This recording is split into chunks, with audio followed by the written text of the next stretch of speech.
পাকিস্তান কি world cup boycott করবে? টি-20 world cup বাংলাদেশকে সমর্থন জানিয়ে।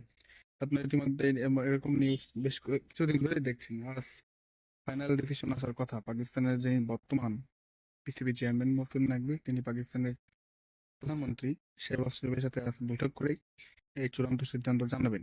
ইতিমধ্যে পাকিস্তানের বিখ্যাত জিও নিউজ তারা জানিয়েছেন যে পাকিস্তান বিশ্বকাপ বয়কটের পাশাপাশি যদি এটা সম্ভব না হয় সেক্ষেত্রে plan A, plan B, plan C ready রেখেছেন। কিরকম? ধরুন পাকিস্তান যদি বিশ্বকাপ বয়কট নাও করে তাহলে প্ল্যান এতে তারা বলতেছে যে তারা কালো ব্যাচ পরে খেলবে, যে বাংলাদেশের সাথে অন্যায় হয়েছে তার প্রতি কি প্রতিবাদ হিসেবে।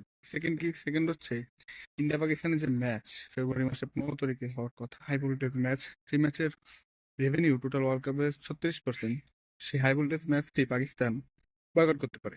অর্থাৎ পাকিস্তান প্রফিট করবে এবং পাকিস্তান সে পয়েন্ট ইন্ডিয়াকে দিয়ে দেবে। তৃতীয়ত হচ্ছে যে বাংলাদেশের যে কোটি কোটি ক্রিকেট সমর্থক, তারা যেহেতু এবার টি-20 ওয়ার্ল্ড কাপে জাস্ট ভিউয়ার্স হিসেবেই থাকবে, তো পাকিস্তান তাদের যেসব ম্যাচ গুলো জিতবে তারা বাংলাদেশের ফ্যানদের উৎসর্গ করবে। এরকম কিছু plan Pakistan cricket board backup হিসেবে রেখেছে। তো এখন দেখা যাক যে মহসিন নাকভি কি ডিসাইড করেন পাকিস্তানের প্রধানমন্ত্রীর সাথে বসে। কারণ আবেগী সিদ্ধান্ত তো এখানে হলে হবে না। আমাদের দেশ যেমন আবেগী হয়ে ক্রিকেট ওয়ার্ল্ড কাপ থেকে এখন এক প্রকার বাদ, দেশের সম্মান এসব দিক নাকি এসব কিছু বলে মানে মানুষের সেন্টিমেন্ট ইউজ করে এখন আমরা ক্রিকেট থেকে ওয়ার্ল্ড কাপ থেকে বাদ হয়ে গেছি। তো পাকিস্তানের মহসিন নাকভি এখানে জানেন যে পাকিস্তান যদি শুধু বাংলাদেশকে সমর্থন করেই তিনি ক্রিকেট ওয়ার্ল্ড কাপ বয়কট করেন টি-20, সেক্ষেত্রে আইসিসি স্যাংশন থাকবে। এই জন্য তিনি গত দুদিন আগে প্রেস কনফারেন্সে বলেছেন যে পাকিস্তান সরকার এর উপরে এখন এটা ডিপেন্ড করছে, কারণ পাকিস্তান সরকার চাইলে তারা দল পাঠাবে না, কারণ সরকারই আলটিমেটলি ফাইনাল ডিসিশন নেই। এছাড়া আইসিসি রুলসেও রয়েছে যে যদি কোনো দেশের সরকার চায় তারা টিম পাঠাবে না অন্য কোনো দেশের কোনো টুর্নামেন্টে, সেক্ষেত্রে আইসিসির যেসব রুলস বা স্যাংশনের কথা আমরা শুনছি সেগুলো কিন্তু বলবৎ হবে না।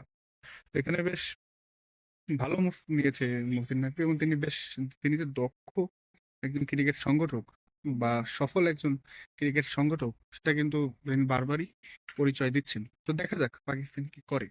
পাকিস্তান আলটিমেটলি বয়কট করার সম্ভাবনা আমার মতে এখন একটু কম, যেহেতু তারা প্ল্যান এ বি সি এর কথা বলছে। বাট হু নোস কি হয়, তো আমরা দেখি আসলে কি হয়। বাট পাকিস্তান যদি বয়কট না করেও সেক্ষেত্রেও পাকিস্তান যদি প্রতীকী এসব কিছু করে থাকে সেটাও কিন্তু আমাদের জন্য বড় পাওনা। কারণ বাংলাদেশ কিন্তু পাকিস্তানের জায়গায় থাকলে বাংলাদেশ আলটিমেটলি কিছুই করতো না। যে দলই ক্ষমতায় থাকুক বাংলাদেশ কিছুই করতো না, বাংলাদেশ নিউট্রাল থাকতো, ক্রিকেট ওয়ার্ল্ড কাপ থেকে নিজেদের নাম প্রত্যাহারের কথা তো ভাবতেই পারতো না। তো বুঝতেই পারছেন পাকিস্তান এখন যা কিছু করেছে সেটা তাদের নিঃস্বার্থের জন্য হলেও বাংলাদেশের জন্য যে তারা দাঁড়িয়েছেন, এই যে কথাগুলো বলছেন,